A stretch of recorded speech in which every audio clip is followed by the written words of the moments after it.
a todos, bienvenidos a este episodio de Pregúntate. Hoy estamos de manteles largos, como pueden ver atrás de nosotros está un letrero que dice capítulo especial, porque verdaderamente hoy es un capítulo especial. Hoy estoy muy contenta de estar aquí con estos panelistas que me acompañan el día de hoy. Está a mi lado derecho mi compañero Luis Diego, que es la segunda vez que nos acompaña. Él estuvo en el capítulo piloto, fue en el primero, el que estrenó este podcast. Entonces estoy muy contenta de tenerte aquí, compañero. A mi lado izquierdo tengo a Rudy, que ahorita nos va a contar más sobre él. Ahorita denme chance. Y después está mi compañera Raquel. Bienvenida, Raquel. Muchas gracias por estar aquí, por animarte a participar en este capítulo. Bueno, el día de hoy vamos a hablar de un tema que la verdad a mí me interesa mucho. Creo que es un tema bastante relevante y que es importante que nos cuestionemos. Y es básicamente acerca de la historia. Entonces, hoy estamos de manteles largos, como lo dije en un inicio, porque nos acompaña Rudy. Rudy, cuéntanos por qué estás aquí, qué eres, quién eres, qué haces. Pues bueno, buenos días a todas y a todos. Pues estoy aquí porque ustedes me invitaron. Bueno. Pero además porque le tengo aquí como un cariño especial al colegio. Yo hasta hace pocos meses fui profesor del área de secundaria, precisamente impartiendo clases de historia.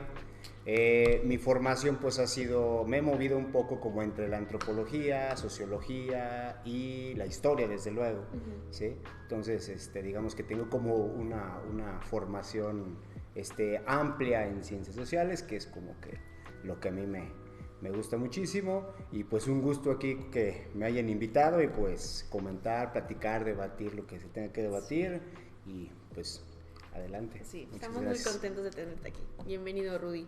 Y bueno, antes de ya empezar en materia, en este debate, en esta conversación que nos gusta tanto aquí en Pregúntate, pues es la sección Acuérdate, de los avisos. Y básicamente hoy tengo bastantes avisos parroquiales, como diría nuestra querida directora Ross. Precisamente gracias a los 20 años que está celebrando nuestro colegio, están organizando la carrera Burden, que es una carrera que se va a dar el 16 de diciembre en el Parque Tangamanga 1, que va a estar padrísima, es de obstáculos. Me parece que son 3 kilómetros, si no me equivoco. Es de 1, 3 y 10, creo. 1, 3, bueno, ahí dependiendo de cómo esté tu condición física, pues bueno, te inscribes a los kilómetros que creas convenientes. Pero la verdad es que está súper padre. Yo voy a ir.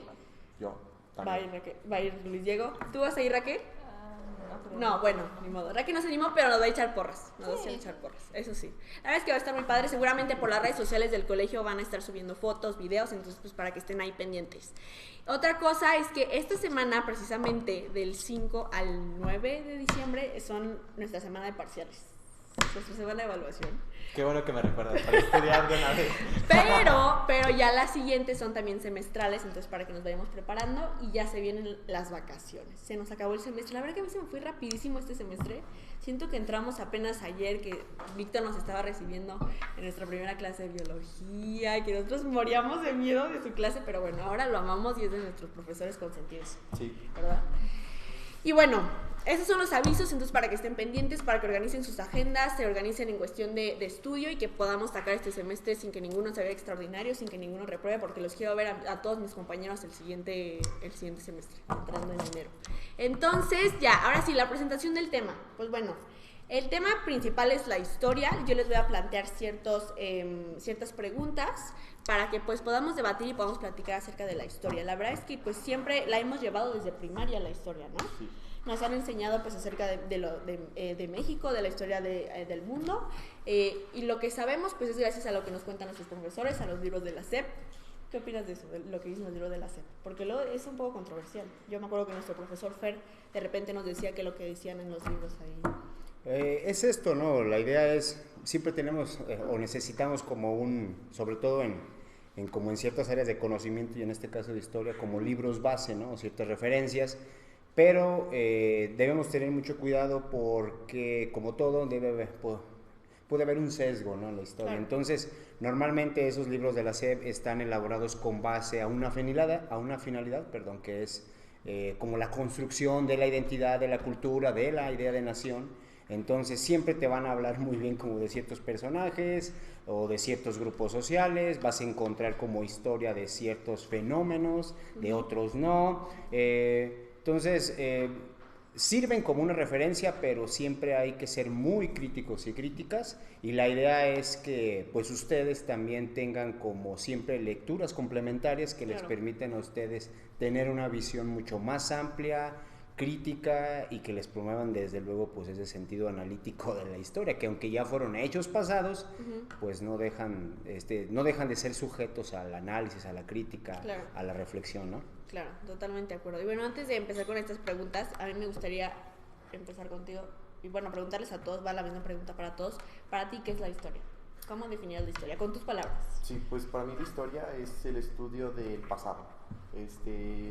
Y comúnmente dicen que la historia es para no repetir los errores del pasado. Sí. Pero, o sea, pues sí te podría ayudar, pero creo que es muy difícil, o sea, que aprendamos, o sea, somos el humano es muy terco, entonces no creo que se aprenda, pero para mí, no sé si han visto las gráficas, por ejemplo, de las criptomonedas, de que, ya subió, pues por ende va a bajar, y cuando baja, pues se hace una gráfica. O sea, podemos ir graficando la historia para dar un tipo de predicción, no muy certera, pero sí de que, pasó esto, pues podemos ayudarnos con esto, pues para pues ayudarnos, por ejemplo, la devaluación de Estados Unidos de su moneda, pues a lo mejor de ahí aprenden y dicen, pues nos ayudó esto no nos favoreció, entonces aquí podemos hacer esto. Entonces, para mí la historia es... Raquel, ¿para ti qué es la historia? Pues casi lo mismo que dijo Diego. Yo siento que es eso, un estudio como de aquellos eventos que marcaron pues a la humanidad, como que tienen un gran significado de eso, que algo que se supone que deberíamos como aprender, como de eso, para no cometer los mismos errores. Sí, como eso, un evento masivo que marcó que hizo un antes y un después. Claro. Rudy, ¿para ti qué es la historia? Bueno, yo creo que hay que empezar como diferenciando los dos tipos de historia, ¿no? La historia minúscula, que es como esta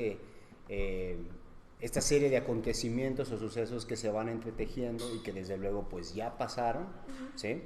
Pero también está la historia con H, ¿no? Con H mayúscula, que es exactamente como esta disciplina de carácter social que se encarga precisamente de documentar, de registrar esos sucesos pasados, pero precisamente para hacer un análisis, una reflexión, una crítica a aquello que, digamos que a todos esos personajes, a todos esos sucesos, a todos esos procesos, acontecimientos que pasaron y que, como dicen ustedes, pues permiten como comprender precisamente cómo se dieron esos fenómenos sociales y en cierta manera pues sí estar atentos y no volver a repetir aquellos que no nos gustan tanto, ¿no? Solamente que para mí desde luego que la historia por mucho tiempo, la historia más de carácter político, siempre estuvo como muy posicionada en los grandes personajes, en los grandes sucesos, pero comienza a principios de los años 20 del siglo pasado como una nueva corriente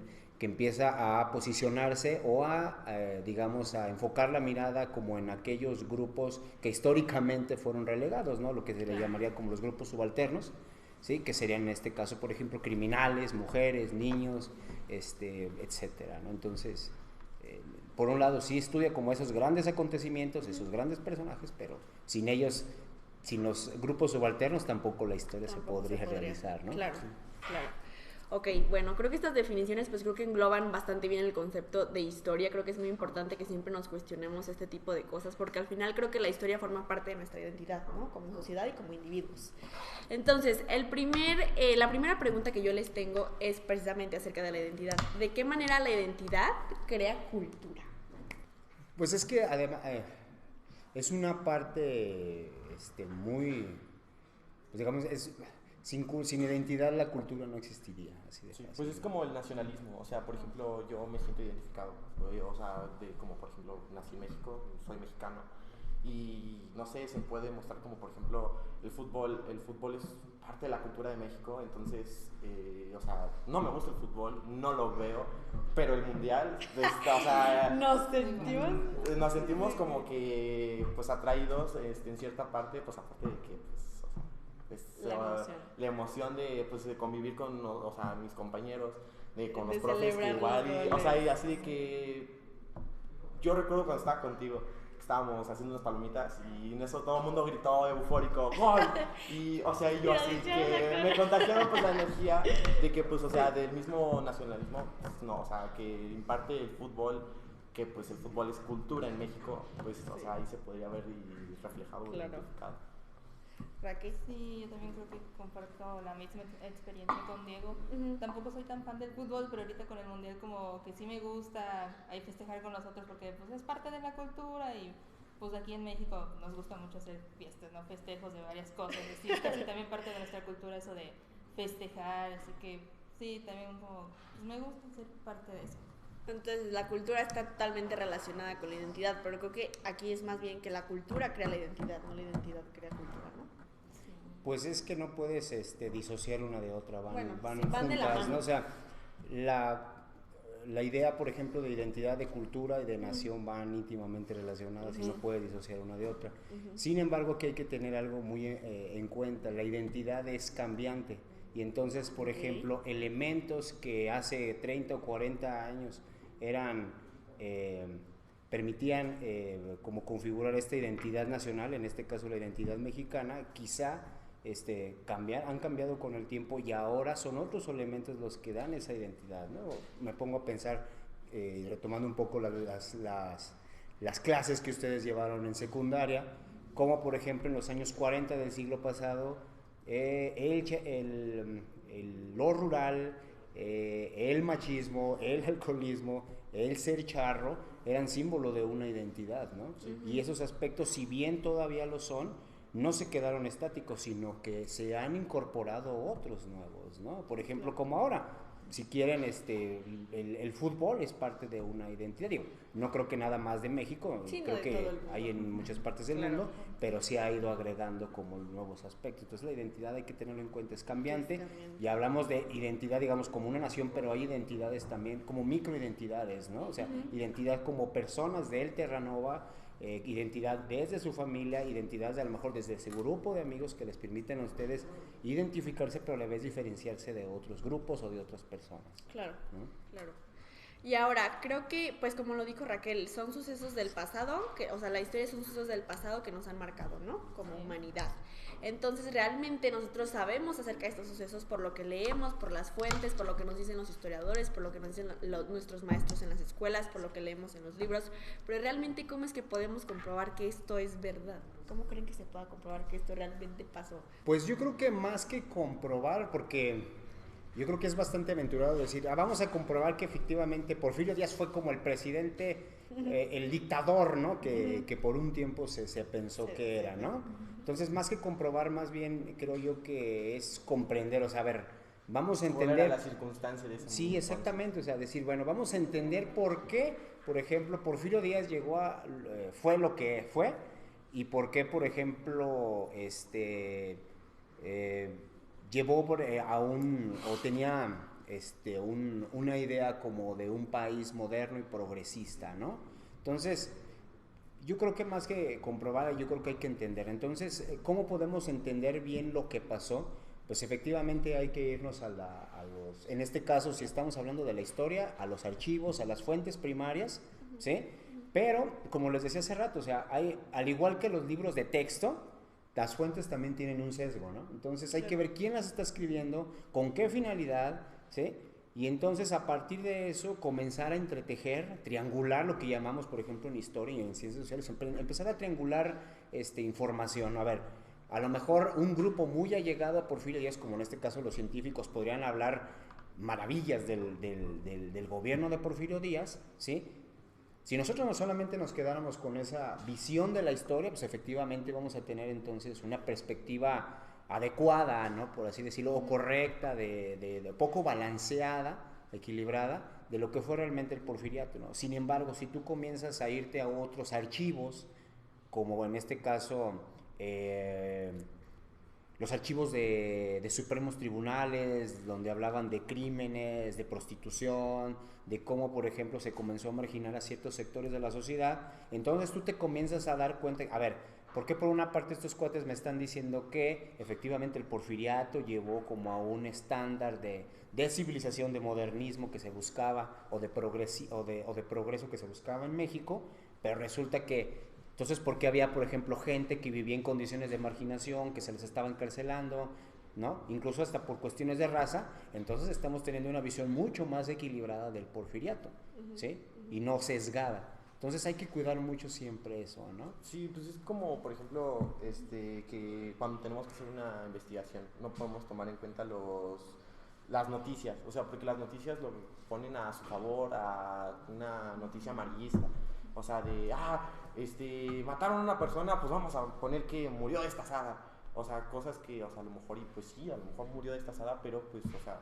lo pones Tienes pues, que entender el... Sí, o sea, lo ponen pues para que venda, para eso está hecho pues el periódico.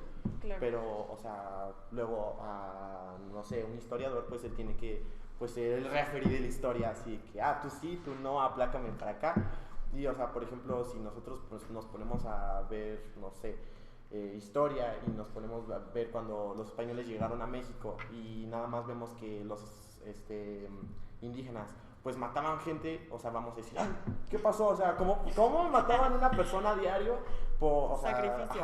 Y, o sea, y si nosotros pues nos ponemos en sus zapatos, pues es así de, pues es que ellos en su creencia religiosa, pues creían que, pues, o sea, se les eso tenía que, algo... eso era bueno. Sí. Entonces, o sea, si nos ponemos pues nosotros a pensar, pues creo que la manera en la que pues, podemos ver si es verdadero o no es, pues primero a que pues sea un historiador, Claro. porque pues, o sea, como digo, si es una noticia, pues la noticia quiere vender, el historiador pues más bien lo que quiere es indagar, o sea, creo que un historiador es como un músico, o sea, lo hace como por amor al arte, pero entender el por qué, ¿no? El entender por qué, o sea, el historiador le llena el saber, o sea, sí, el lo buscar. puede confirmar.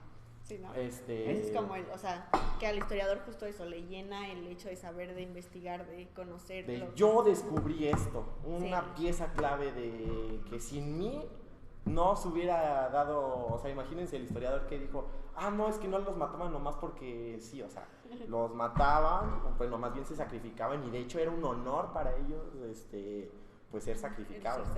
Entonces, y el que, por ejemplo, los del juego de pelota, de que, perdí, pues voy a quedar vivo, o sea, el más grande error, o sea, deshonra es quedar vivo por perder en un juego de pelota. Claro. Entonces creo que pues más bien sería que sea historiador, que pues no sea no sé, noticia, que sea pues un historiador de renombre o pues que tenga pues digamos título, porque pues, o sea que una educación pues lo respalde y que pues, o sea, igual, o sea, vaya conforme a lo que pues es.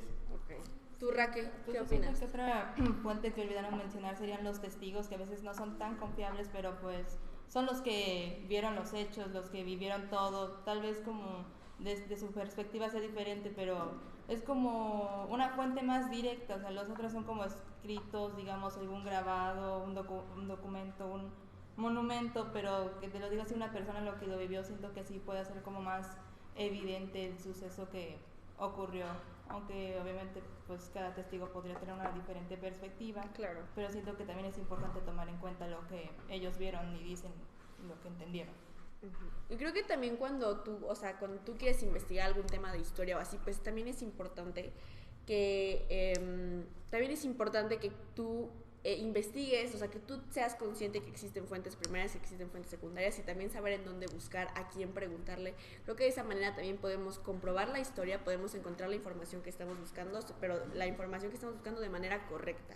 Porque también eso pasa, a veces se crean como este tipo de mitos o este tipo de, pues, no me gustaría decirle chismes, pero sí, ¿cómo se le puede decir? Chisme histórico. Chisme histórico, un chisme histórico que al final se va pasando de generación en generación y que también va creando como un sesgo de lo que realmente pasó años atrás, ¿no? Entonces también ahí nos crean ciertas limitaciones. Pero bueno, la siguiente pregunta es, ¿por qué confiamos en los historiadores?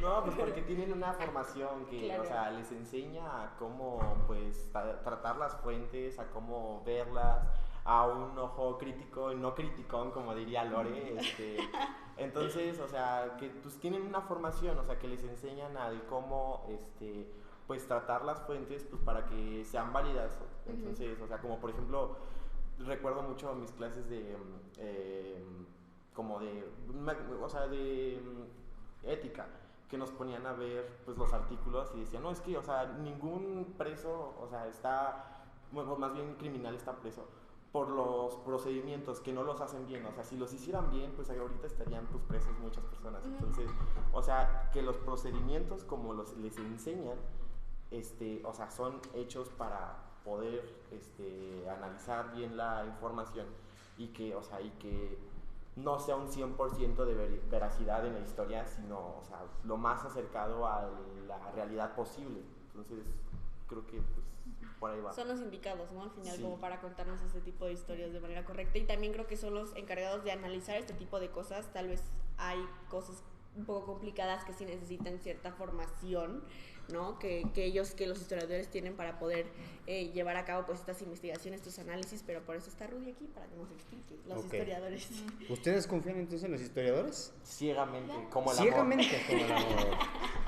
Oh, el amor. Yo discrepo ahí un poco. Ok, Y eso que soy historiador. a ver. Porque si bien, o sea, por ejemplo, tenemos un grado de confiabilidad basado o soportado en, digamos, en la formación profesional y en el conjunto como de elementos metodológicos que permitan sí hacer una búsqueda mucho más profunda de los sucesos, de los acontecimientos, del tratamiento de las fuentes. Sin embargo, a pesar de que sean historiadores incluso de renombre, ¿sí? Hay que tener siempre cuidado porque lo que les decía hace rato, ¿no? O sea, hay siempre como, incluso hasta, o sea, el sesgo siempre está presente, ¿no? Sí. La idea es que, por ejemplo, los y las historiadores y historiadoras siempre, incluso en las ciencias sociales, algo que se llama que no tengamos como un juicio de valor, sino, como ustedes dijeron hace rato, o sea, tú seas árbitro, imparcial, lo que dicen las fuentes, ¿no? Si en un momento dado te dice que efectivamente cierto personaje hizo como ciertas atrocidades, tener mucho cuidado, por ejemplo, con los calificativos que les das, ¿no? Pero el historiador, aún así, con ese bagaje teórico metodológico, puede incluso hacer un manejo inexacto, inadecuado de las fuentes y volcar como su informe, su reporte o la divulgación de la historia hacia cierta perspectiva o a mostrar como un acontecimiento que quizá no era de esa manera, sino de otra forma, ¿no? Sí, entonces pues somos humanos, o sea, nos puede ganar como la emoción y decir, ay, sí, el dolor entonces, de que... Sí. entonces sí confiarían en los historiadores.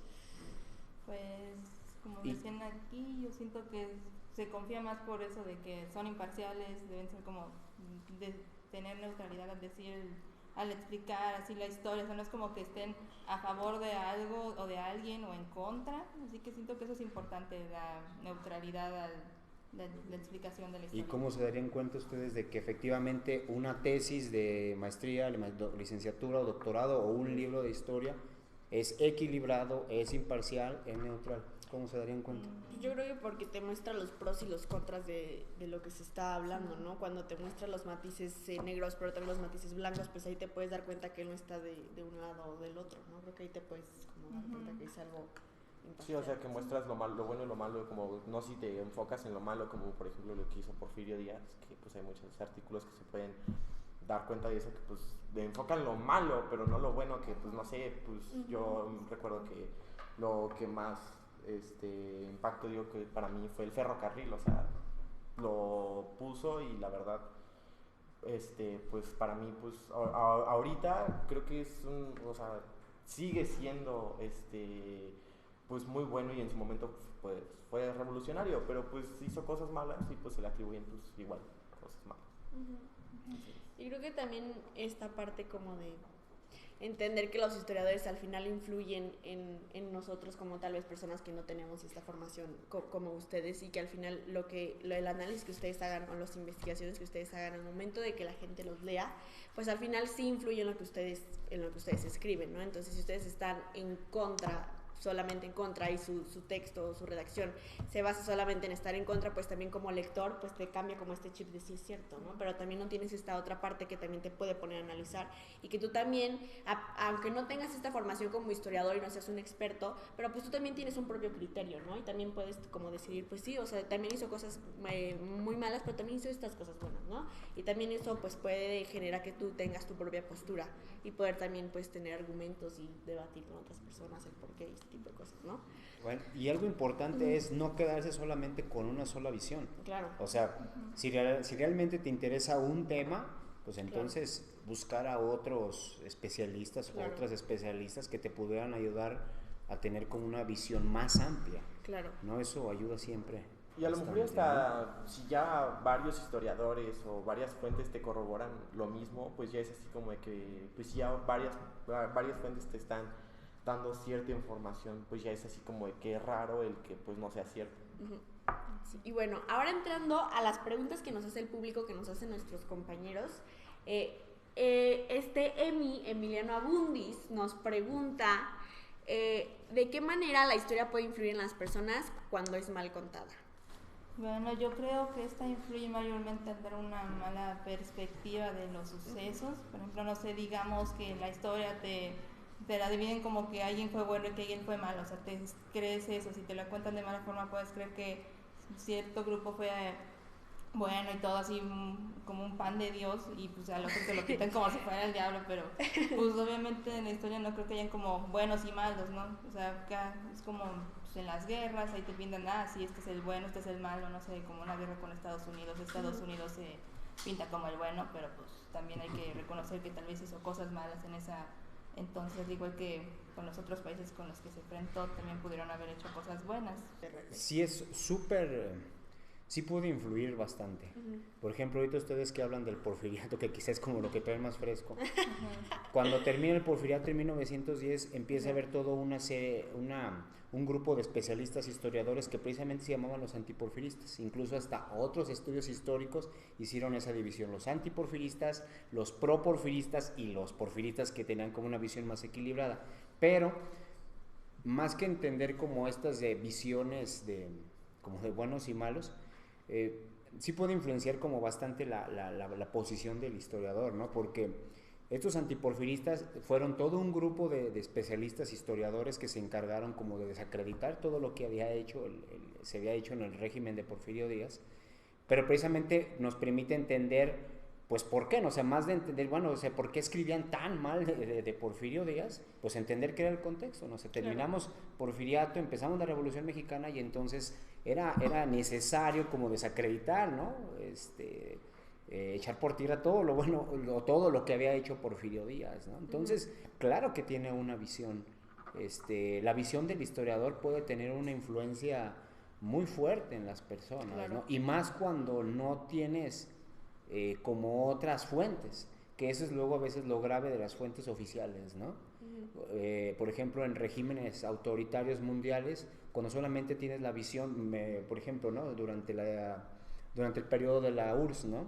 Solamente podría circular historia o noticias pro gobierno soviético, ¿no? Y la gente que empezaba o que tenía interés como en querer saber un poco más, tener una visión externa, pues era sofocada incluso a veces a la fuerza. Entonces sí es muy riesgoso, ¿no? Y que también hoy en día creo que los medios de comunicación tienen un impacto también muy importante en ese tipo de cosas, ¿no? A veces creo que solo nos guiamos como en los títulos que aparecen hacia hasta arriba y ya decimos, no, y aparte no es esto, la misma información, ¿no? Que por ejemplo le da, no sé, a Rusia y a Ucrania. O sea, eso influye totalmente a lo que pues les puedan dar. Claro. Entonces, y también creo que a veces las personas nos da flojerita investigar, ¿no? Pues, como que nada más nos guiamos de alguna sola cosa y por eso decimos, ya, esto es cierto. Mi tío esto me no. dijo. Ajá, porque mi tío me dijo, no, pero es que mi tío me dijo, ¿no? De mi tío el borracho. Exacto, entonces creo que también si un tema te interesa, creo que tienes que investigar en muchas fuentes, preguntarle a la gente correcta. Creo que así vas a obtener las respuestas pues que te van a llevar a tener como los resultados que esperas, ¿no? De lo que te interesa investigar. Y ya una pregunta para cerrar, que a mí me gusta mucho, que me gustaría escucharlos. ¿Cuál es tu momento favorito en la historia de México? A lo mejor y conocen a la Malinche, que pues así de que, tú no te gusta México, pues eres malinchista. Entonces, o sea, nacido en México, entonces, pues en su momento me tocó pues investigarla. Y pues según lo que pues estuve pues investigando, pues no digo que sea cierto, pero me encontré de que según eso la Malinche era como hija de un gobernante, y como el gobernante quería un hijo, y o sea, para seguir el linaje, pues dijo que habían abortado, o sea, así como en términos actuales. Y pues resulta que pues la niña la venden como esclava, y o sea, esclava de todo, y era del pueblo para el pueblo. Entonces pues como que la Malinche iba de pueblo en pueblo, y pues como iba de pueblo en pueblo, pues como que pues empieza a aprender pues, muchos dialectos, mucho todo, o sea, muchas lenguas. Entonces cuando pues llega Hernán Cortés, pues se la encuentra y ve que pues habla de todo y que le es fácil aprender idiomas, aprende español, y por eso la adopta Hernán Cortés, o sea, porque veía que al lugar donde llegaba era una traductora fácil, o sea, de que, ¿cómo hablas? No, pues es que aquí fui esclava. ¿Y por qué hablas aquí también? Pues es que aquí también fui esclava, y aquí también, o sea, acá también fuiste esclava. Entonces, esa fue como que, o sea, en realidad la Malinche pues no fue mala, o sea, en México nunca la apreciaron, siempre fue una esclava en México. Y cuando llega Hernán Cortés y le da un poco como de una amistad, pues cae rendida a sus pies. ¿Pero sí fue una amistad? Pues no sé, a ver, según yo no fue una amistad, según yo sí tuvieron... No, tuvieron al primer mestizo, ¿no? A Martín. Sí, claro. Tuvieron Entonces ese es tu momento favorito. Fue el momento en el que dije, o sea, para esto sirve la historia, porque a mí no me gustaba la historia. Y en eso, o sea, yo me puse a ver ese chisme histórico. Y yo dije, ese chisme, ¿verdad? Está bueno el chisme. Ese buen chisme, Entonces, ese buen chisme. O sea, ese fue como que mi momento preferido, y en el momento en Y el sí que... marcó un antes y después, porque Sí. gracias a ellos dos, pues, fue Entonces, la creo mezcla que ahí de raza. ese pudo haber sido mi momento histórico. Es bueno, es bueno. A ver, Rudy. Yo pues tengo dos. Uno sería precisamente como la llegada de los españoles a lo que ahora es América, porque ese es como digamos el acontecimiento fundacional de lo que ahora es México, claro, ¿no? Pero no concuerdo solamente 100%. desde un punto de vista histórico, sino étnico, político, racial, desde luego, ¿no? Entonces... Donde se encontró el agua y el aceite. Sí, ¿no? Y además el contacto entre Europa y el Nuevo Mundo, o sea, eso ha detonado un chorro de, pues todo como de reflexión, ¿no? Histórica, por ejemplo, ¿no? Ese es uno. Y otro sería como lo del EZL en el 94, lo del levantamiento del ejército zapatista, porque precisamente ese podríamos, que es como... Es que es un poquito complicado porque es como lo que marca como desde el punto de vista desde los grupos originarios, como también, o sea, la independencia que tuvimos en 1821 pues fue como de un cierto sector de la población, ¿no? Pero realmente de los grupos originarios pues no. O sea, lo podríamos quizá más bien marcar hasta 1994 cuando dicen ya estuvo, ¿no? Ya estuvo bien, o sea, porque también siendo muy críticos con esto, sí, con esta idea de la nación, del nacionalismo y de la nación, es una creación de los estados modernos europeos, pero esos estados modernos europeos por mucho tiempo lo que hicieron fue relegar como a otros grupos que efectivamente también eran parte de esas naciones, ¿no? Y esos grupos fueron los grupos originarios. Entonces el hecho de que el EZLN se levantara en el 94, pues es como decir, cuates, pues hemos estado aquí 500 años, ¿no? Supuestamente independientes, pero pues no ha sido así, ¿no? Claro. Entonces, pues tómenos en cuenta, ¿no? Sí. Entonces, para mí esos serían como los tus momentos favoritos. ¿No? A ver, Raquel, por último, pues para cerrar. También serían creo que dos. El primero, la independencia de México. Digo, eso fue como de los que más pues estudié, de los que aprendí en la escuela, como que sí se me queda muy marcado de cómo pasamos y lo celebramos todos los años. Es como también otra cosa que celebramos que me gusta, eso pues finalmente ya somos independientes, ya somos pues un país libre. Un país libre ya, claro. no de esclavos ni de nada, bueno, pues no me acuerdo. Y el también el otro? otro sería más como, creo que la historia de las culturas, como de la maya, de la azteca, me gusta como conocer. A mí también me encanta. Es que está padre, ¿no? Como A mí me todas hubiera las encantado seguir en esa construcciones, época. los dioses, A mí me hubiera como- encantado me seguir en interesa mucho, sí, me gusta de cómo están ahí las pirámides y todo. Es como Eso algo es que llama mi padrísimo. atención. Sí. Sí. Y es también parte de nuestra cultura y nuestra Ajá. identidad como mexicanos, Y el ¿no? más triste, cuando México quedó eliminado en el mundial. No manches. Pero bueno, la verdad es que esta plática me gustó mucho. Creo que Rudy nos compartió puntos de vista que tal vez nosotros no habíamos pensado y eso como que nos ayuda a completar bien nuestra idea y nuestra perspectiva acerca de la historia, que es algo que vemos todos los días y pues que se va generando, ¿no? Lo que pase hoy, pues tal vez en 20 años con nuestros hijos también se va a platicar, ¿no? Entonces, muchas gracias por estar aquí, Rudy. Te queremos dar un regalo de parte de todos los que estamos aquí. Muy bien. ¿Una sudadera? Ese te la vamos Todavía a no mandar después. Todavía no llegan las Pero es un diploma, es un reconocimiento por tu participación en el podcast. Entonces, sí lo Esto puedes- ni Obama lo tiene. Ni Obama lo tiene. de Ah, verdad, perfecto, de verdad. muchísimas Entonces, gracias. muchísimas gracias por estar aquí. Esperemos te haya gustado esta plática. Muy bien, este muchas gracias, espacio. claro que sí. Y pues listo, es eso nada más. Muchas gracias, audiencia, por estar aquí el día de hoy. Nos vemos en el siguiente episodio con un tema que se viene fuerte. Estén pendientes de las redes sociales de Pregúntate, síganos, suscríbanse, escúchenos, compártanos con sus amigos, con sus familiares. Con su abuelita. Con su abuelito también, ahí que nos escuche mientras está cocinando la sopita. Entonces, pues muchas gracias por estar aquí. Participen en nuestras redes sociales y nos vemos en el siguiente capítulo. Muchas gracias.